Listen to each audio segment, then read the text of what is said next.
I feel like in this clinic and throughout our clinics in Essentia that focus on medical weight management, we're looking upstream. We're asking ourselves, why is this person suffering? Why do they have type 2 diabetes, fatty liver, obesity, sleep apnea? Many of the times the root cause here is one that's very similar, and it has to do with their lifestyle. And our goal is to help them understand other options, to give them hope, to give them tools to find that and to succeed over time. We are a team. That's one of our core values here is teamwork and inspiring others to create healthy communities. My goal is to get to know patient stories first and foremost, to meet them where they're at in their journey.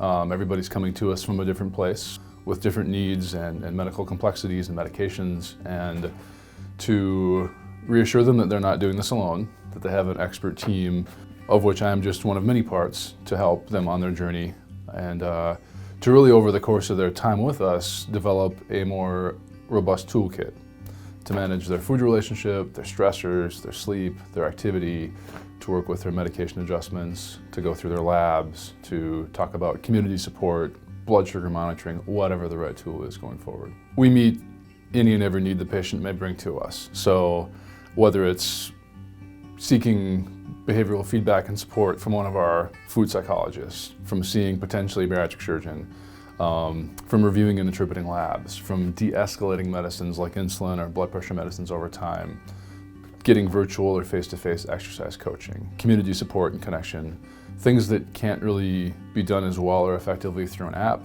or maybe through an online program, though I think those things have value in the right situation. We really take all that stuff to the next level and give people a feeling of hope, of connection, of support, and expanding, again, that toolkit far beyond what many of those other things can do along the way. And what I want to say to somebody who's hesitant about seeing us for the first time or maybe seeing us again is that just stepping into our door with curiosity and vulnerability and an openness to have us meet you where you're at is half the battle. And in those encounters where people share that genuine hesitancy, almost always they leave with a renewed and empowered sense of energy, of motivation, of support that supersedes any really tool we have. It's that trust people have in our system and in our specialty, and us serving as that place of support and hope that they most need.